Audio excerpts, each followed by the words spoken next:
Jam berapa acaranya? Jam 10. Beliau jauh. Apa kamu lupa? Tanggal 22 itu ada Maulid Akbar di dalam. Saya ingat Pak, insya Allah duhur saya nyampe sana. Duhur bagaimana?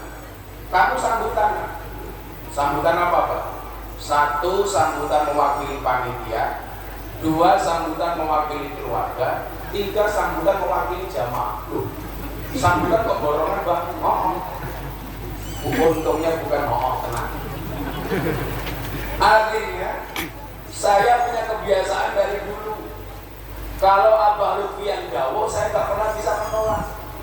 Maka semua jadwal saya hari ini langsung saya cancel, langsung saya batalkan. Saya matur sama Abah, sendiko jauh Bang, saya berangkat ke Pekalongan.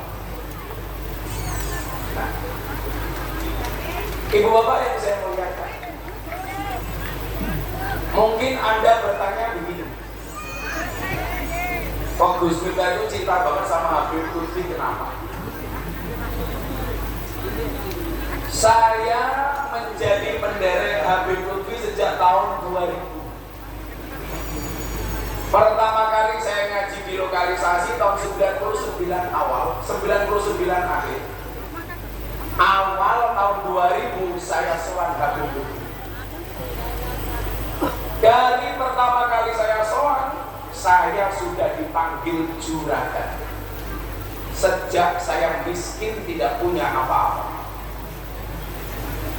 Saya meyakini keberkahan itu nyata. Keberkahan itu ada.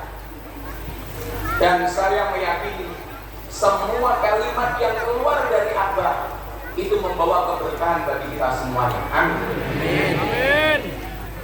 Maka kemudian saya hari ini harus mementingkan acara ini. Kenapa?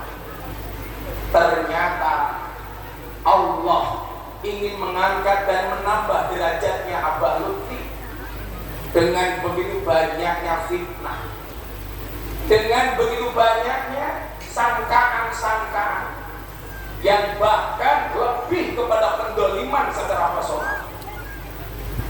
Dan ternyata Allah buktikan hari ini, sekejam apapun mereka memfitnah Abah Lutfi, sekejam apapun mereka membuli bahkan menzalimi, ternyata tidak mengurangi rasa cinta kita kepada guru kita Habib Lutfi.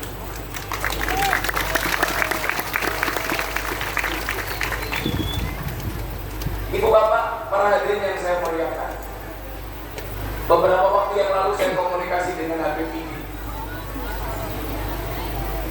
Pripun Beb, Abah orangnya tidak pernah merespon sesuatu yang tidak penting. Karena memang menurut Imam Abu Dawud, seluruh hadis Nabi Muhammad SAW diringkas dalam 4 hadis. Yang pertama, innamal a'malu binniyat wa innamal likulli imri'in ma nawa. Aspek tujuan. Yang kedua, min husnil islamil mar'i tarkuhu ma la ya'nihi. Aspek manfaat. Yang ketiga, al halalu bayyinun wal haramu bayyinun. Aspek pedoman pelaksanaan. Dan yang keempat adalah innallaha thayyibun la yaqbalu illa thayyiban. Adalah etika pelaksanaan. Yang pertama, aspek tujuan. Supaya kita tidak salah niat dari ini, mari bersama-sama membaca niat bersama saya. Bismillahirrahmanirrahim. Nawaitu an ahdura al-maulida mislama nawabihi aslafuna salihun wa biniyati tahdimi syahri wiladatin nabi sallallahu alaihi wasallam wa biniyati ziyadatil iman wa taqwa wal mahabbah wal qurbi ilallah wa ila rasuli sallallahu alaihi wasallam wa ila aslafina salihin Al-Fatihah.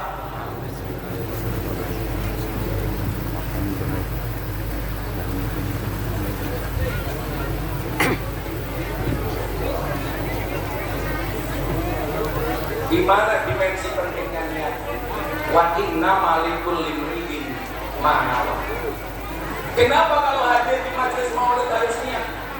Karena kalau maulidan itu pasti pengajian, sementara kalau pengajian belum mesti maulid. Sama halnya, kalau Anda sholat itu pasti membaca sholawat, tapi kalau membaca sholawat belum tentu. Kalau haji itu pasti umroh, tapi kalau umroh belum tentu. Kalau wudu itu pasti tapi kalau rau belum tentu.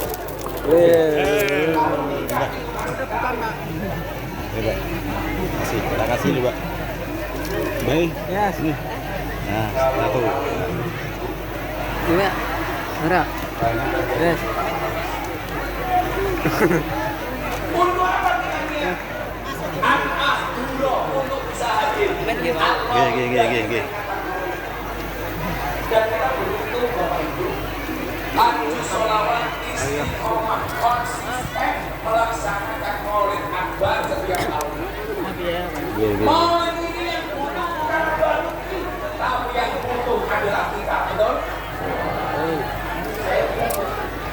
Santri itu sowan kiai, yang butuh kiai tidak butuh sowan, tapi justru santri yang butuh keberkahan dari kiai. Kalau kita ketemu sesepuh, orang dia ya habaib salam tempel, itu bukan karena habib kiai yang butuh disalam tempel, tapi karena kita butuh takbir kepada mereka.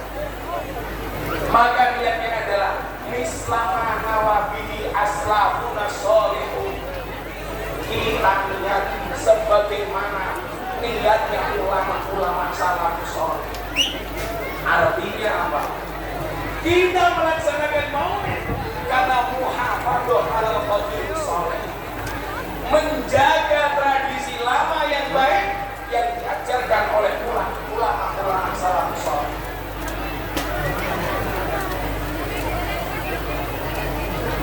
Mislama nawabi aslafuna sholih. Dalam hal ini apa? Kita maulid karena mengikuti apa yang pernah dilakukan oleh Habib itu, oleh Habib yang lain. Mislama nawabi aslafuna sholihun. Kita semua yang hadir maulid itu punya dasar, karena kita mengikuti tradisi mbah kita yang salah dan sholih. Makanya saya sering bilang, orang hidup itu hanya 3 S: niteni, neroki, nambah. Kalau bahasa anak kampus ATM, amati, tiru, modifikasi. Kita hadir di sini kenapa? Karena mislama nawabi aslafuna sholihun.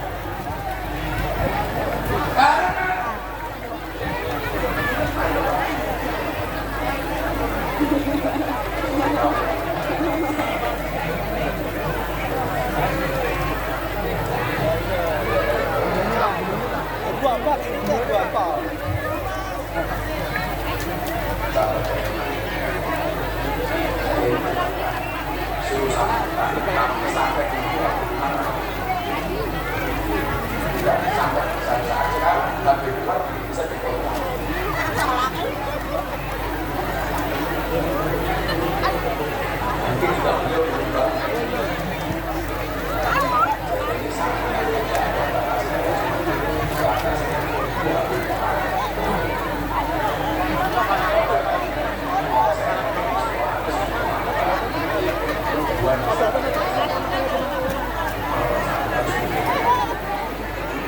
Mbak, dapat lagi nih.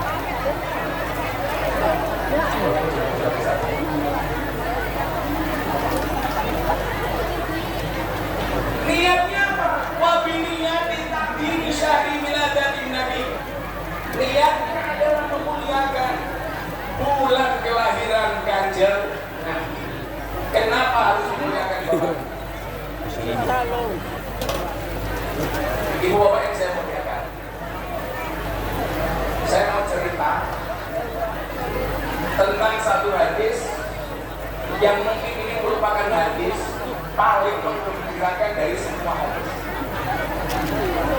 Satu ketika Nabi Muhammad SAW memberikan khutbah di hadapan para sahabat dan umat Islam saat itu. Sepengetahuan saya pengajian dalam masa Nabi itu ada dua, halaqah sama jawiyah. Halaqah itu pengajian umum, jawiyah itu pengajian kecil-kecil. Kalau sekarang Anda datang ke Masjidil Haram itu di sudut-sudut masjid ada pengajian kecil, itu namanya jawiyah. Bapak Ibu yang belum pernah berangkat Makkah Madinah, semuanya saya doakan mudah-mudahan segera dipanggil oleh Allah. Amin.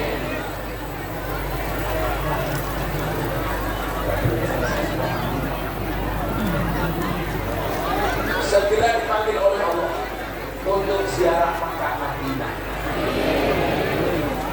Ini Nabi berberapa? Beliau berbicara tentang as-sa'ah. Apa itu as-sa'ah? Hari kiamat. Beliau berbicara tentang perahara surga dan neraka. Di saat beliau sedang berkhutbah, ada Arab datang mendengarkan khutbahnya Nabi, kemudian angkat tangan. Beliau bertanya kepada Nabi.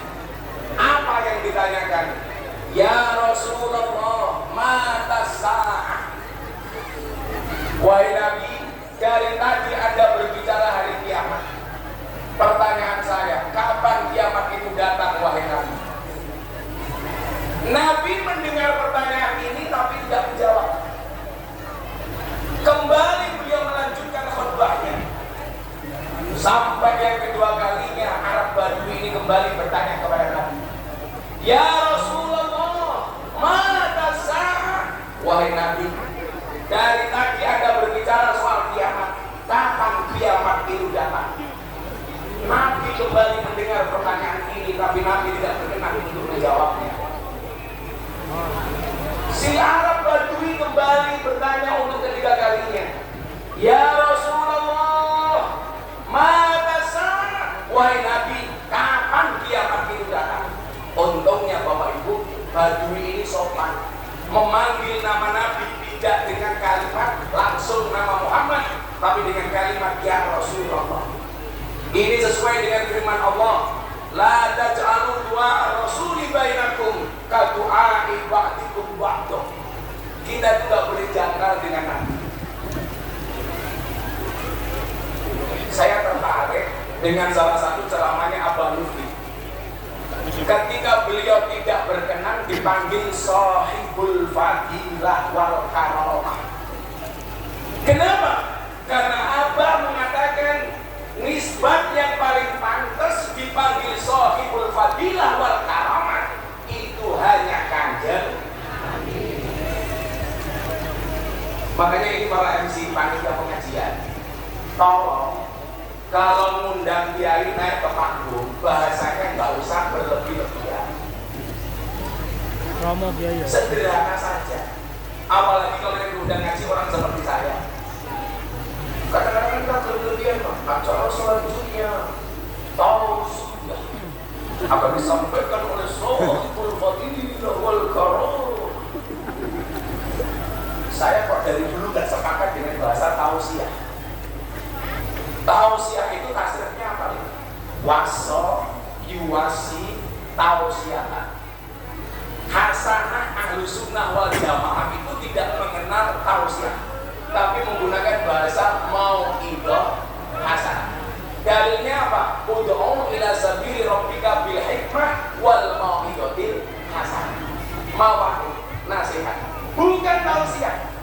Kalau Anda minta saya untuk memberi tausiah, itu sama halnya Anda minta saya untuk memberikan wasiat. Padahal lazimnya yang memberikan wasiat itu orang yang mau. Berarti kalau ada MC pengajian minta saya tausiah, mendoakan saya supaya cepat-cepat mati. Saya curiga kalau MC-nya cowok, jangan-jangan senang sama istri saya. Saya mampir sama abang ini, bener apa bener Mbak? Bener. Bahasanya bukan tausiah, tapi mau itu hasan. Kalau MC pengajian ini, ya kalau ngaturin saya ngaji biasa-biasa saja. Acara selanjutnya mau itu kepada saudara Miftah, waktu dan tempat dipersilakan, selesai. Jangan sampai keliru mau ngomong Al-Mukarram kemarin di Jawa Timur bukan kleru almarhum.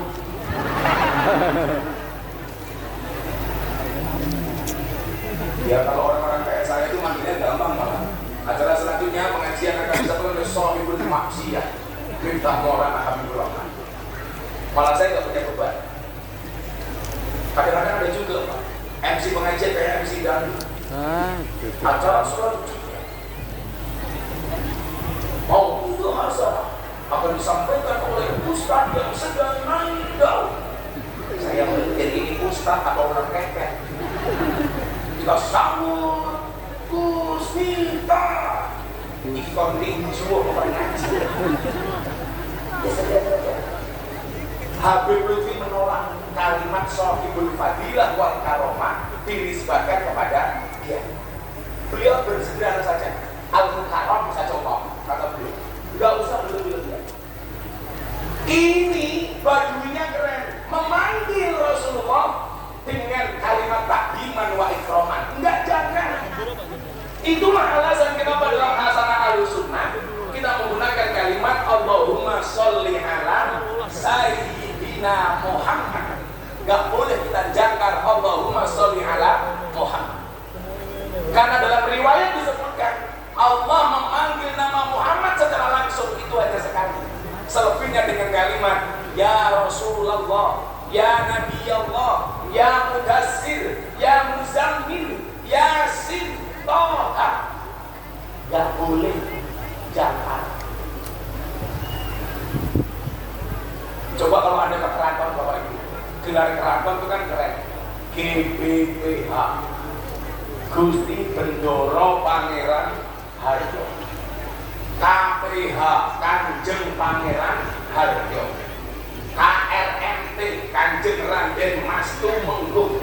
KRT, Kanjeng Raden Tumenggung. BRAY, Bendoro Raden Ayu. RM, Raden Mas Rumah Makan.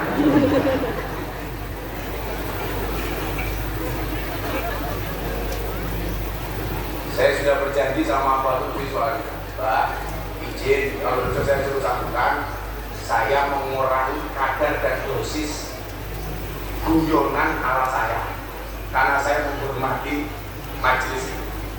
Boleh RRM Raden Mas malah rumah makan, RA Raden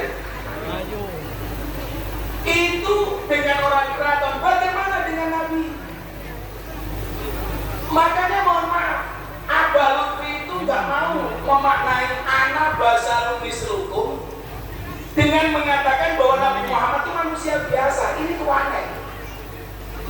Makanya saya pernah ditarik kemarin setelah maulid, setelah syawaran kanju sholawat, saya diajak masuk ke kamarnya Abah. Beliau menafsirkan ayat ana basarum mislukum dengan membuka satu kalimat Muhammadun basyarun lakal basyar.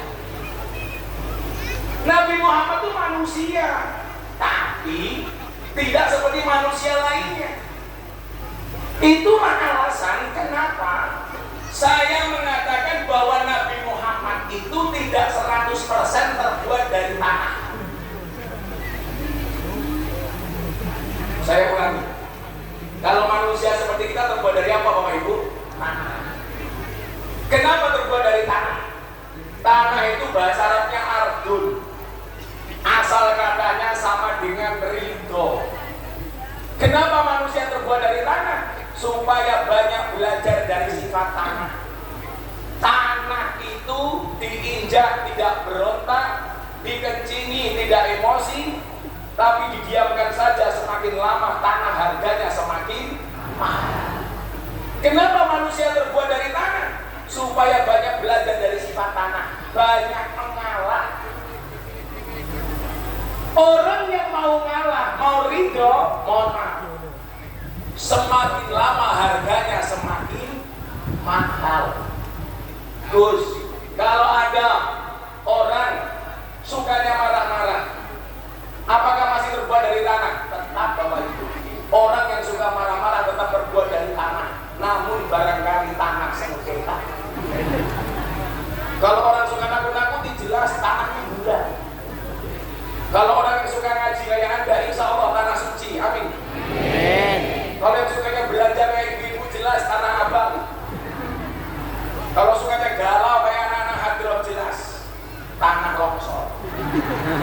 Ini Nabi tidak terbuat dari tanah 100%. Buktinya apa? Ibu bapak yang saya muliakan, Nabi Muhammad itu salah satu nabi yang bisa langsung ketemu dengan Allah. Yang bisa berbicara dengan Allah cuma dua. Satu Nabi Musa, dua Nabi Muhammad SAW. Apa perbedaan pertemuan Allah dengan Nabi Musa dengan pertemuan Allah dengan Nabi Muhammad SAW? Yang pertama, Nabi Musa ketemu dengan Allah itu yang mengajukan pertemuan Nabi Musa. Sementara Nabi Muhammad ketemu dengan Allah, undangan dari Allah. Yang satu minta, yang satu diundang. Nabi Musa itu minta ketemu dengan Allah, berdoa kepada Allah selama 40 tahun baru dikabulkan. Pelajarannya apa Bapak Ibu? Nabi saja 40 tahun doanya baru dikabulkan. Lah kita ini orang biasa, maunya doa langsung dikabulkan. Makanya sering saya sindir, permintaanmu beribu-ribu tapi sujudmu terburu-buru. Permintaanmu bukan main tapi sholatmu main-main. Allah memberikan semuanya tapi ibadah kita semaunya. Duhur, mohon maaf, subuh masih ketiduran, duhur asar masih sibuk dengan pekerjaan, maghrib di jalan, isya kecapean. Begitu bangun tidur, nulis status WA, ya Allah mudahkanlah urusanku. Ini Nabi Musa berdoa 40 tahun baru dikabul oleh Allah. Setelah 40 tahun, Allah kirim DM kepada Nabi Musa. Musa, temui aku di Bukit Tur Sina.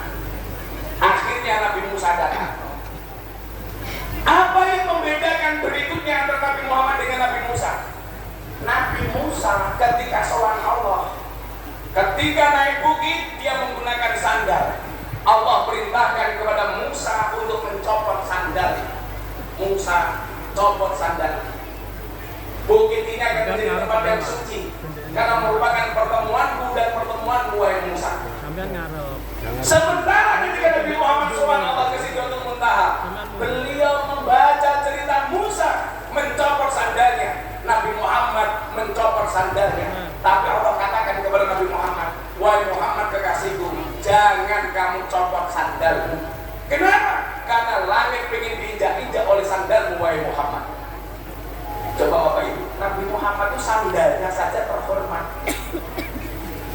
Makanya kadang-kadang saya malu, kita undang pengajian sandalnya dia dinaikkan panggung. Lo apaan? Ini Nabi Muhammad sandalnya terhormat. Nabi Musa disuruh nyopot sandal, Nabi Muhammad tidak boleh nyopot sandal. Ketika Nabi Musa ketemu dengan Allah, Allah mempunyai 70.000 hijab, yang dibuka baru 1 hijab. Nabi Musa langsung terlempar jauh, tidak kuat memandang nurnya Allah. Bahkan dalam riwayat disebutkan, di batuknya Nabi Musa tersisa nurnya Allah. Ketika ada umatnya yang melihat langsung buta, karena begitu terang nur yang ada di jasadnya Nabi Musa alaihissalam. Sementara Nabi Muhammad SAW ketika sholat Allah, dia bertanya kepada Jibril, wahai Jibril, engkau saja yang terbuat dari cahaya, tidak mampu ketemu dengan Allah, bagaimana dengan aku wahai Jibril? Dijawab oleh malaikat Jibril alaihissalam, wahai Muhammad kekasihku, ketahuilah, aku memang terbuat dari cahaya, tetapi cahayaku bukan dari cahaya Allah. Sementara engkau terbuat dari setengah cahayanya Allah. Itulah kenapa Nabi Muhammad ketemu Allah tidak terlempar seperti Nabi Musa alaihissalam. Karena nurnya Muhammad tercipta dari setengah cahayanya Allah. Itulah alasan Bapak Ibu, kenapa Nabi Muhammad ketika siang hari berjalan di atas matahari selalu ditutup oleh awan. Bukan Nabi Muhammad takut hitam, tetapi mataharinya yang malu ketemu dengan Nabi Muhammad SAW. Kenapa? Karena cahaya Nabi Muhammad lebih kuat dibandingkan cahaya matahari.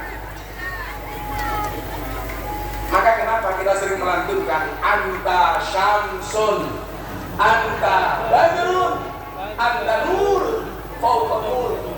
Karena cahaya Nabi lebih dahsyat dibandingkan cahaya matahari. Kalau kita Bu pakai payung karena takut panas, kayak ibu-ibu dari tadi pengajian kipas-kipas, itu bukan karena takut panas, takut budaknya luntur. Ini kembali kepada pertanyaan batu ini tadi. Akhirnya Nabi menjawab, kamu tanya apa? Mata saat, kapan kiamat itu datang? Nabi kemudian bertanya kepada si penanya, ma'adattalaha. Pertanyaan saya, kamu dari tadi nanya datangnya kiamat. Pertanyaan saya, apa persiapanmu ketemu dengan kiamat? Dijawab oleh si badui, fawallah, demi Allah, ma'adattulaha kabiru sholatin wala sodaqatin. Saya tidak punya persiapan sholat yang banyak, sodaqah yang banyak. Sholat saya pas-pasan, sodaqah saya pas-pasan. Sholat saya hanya matko lancing, komat teko salam kencing. Komat berangkat, selesai sholat tangannya diangkat, doanya pun singkat. Ya Allah, kau tahu yang kumam. Sodaqahnya pun juga pas-pasan. Untuk maulid saja masih hitung-hitungan. Padahal ada dalil yang bunyinya, man anfaqa dirhaman takdiman li maulidin nabi kaman anfaqa jabalan min ad-dahabi fi sabilillah. Barang siapa berinfak 1 dirham yang digunakan untuk memuliakan kelahiran Nabi, maka dia sama halnya berinfak dengan gunung dari emas yang digunakan untuk perang fi sabilillah. Maka siapapun hari ini yang hadir, kita mintakan kepada Allah, berapapun biaya yang kita semuanya keluarkan, insya Allah diganti oleh Allah jabatan minad dahabi fi sabilillah. Amin. Kemudian batu ini bilang, ibadah kami memang pas-pasan wahai Nabi. Ibadah kami tidak khusyuk. Bahkan baru dengar ceramah ada kereta lewat, kami gak konsentrasi wahai Nabi. Fokus kami ambil wahai Nabi. Hidup saya itu prinsipnya kayak kereta Bu. Tetap berjalan di atas rel, jangan berhenti sebelum sampai tujuan. Ada yang mengalami tabrak. Itu yang ngajarkan begitu.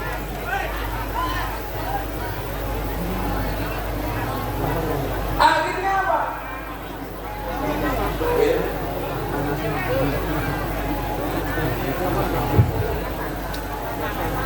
Alhamdulillah. Saya tutup setelah menjelaskan ceritanya. Fawallah ma'adatul kabiru sholatin wala sodaqatin. Demi Allah wahai Nabi, sholat kami pas-pasan, sodaqah kami pas-pasan. Walakinni uhibbuka ya Rasulullah. Tapi kami sangat mencintaimu wahai Nabi. Bapak Ibu tahu, gara-gara bantu ini ngomong seperti itu, Nabi bersabda dengan satu hadis yang membuat semua sahabat tepuk tangan saat Nabi mengatakan itu. Walakinni uhibbuka ya Rasulullah. Tetapi kami sangat mencintaimu wahai Nabi. Kemudian Nabi mengatakan apa? Almar'u ma'aman ahabba. Seseorang itu besok di surga bersama orang-orang yang dicintainya. Kalau sekarang boleh tepuk tangan. Sahabat itu tepuk tangan, masa kamu enggak? Maka saya meyakini majelis Maulid Akbar di Kanjus Sholawat yang kita gelar rutin secara konsisten dan istiqomah, ini akan menjadi wasilah bagi kita bersama baginda Nabi Muhammad SAW, bersama Maulana Habib Lutfi dengan habaib-habaib yang lain. Amin Allahumma amin. Maka Bapak Ibu, mewakili panitia, saya berterima kasih kepada semua pihak yang telah membantu terlaksananya acara pada siang hari ini.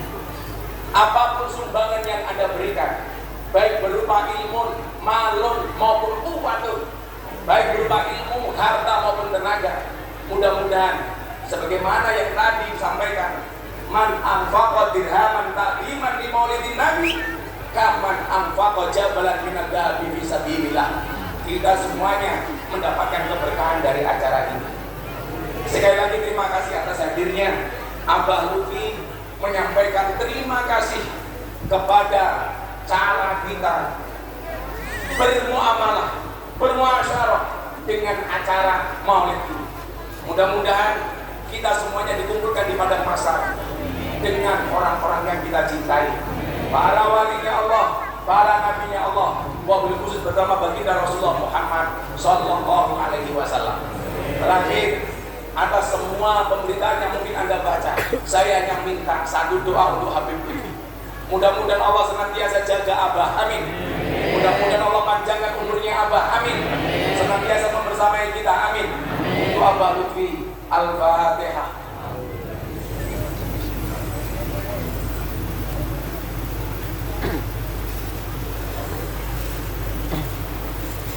Terima kasih. Assalamualaikum warahmatullahi wabarakatuh.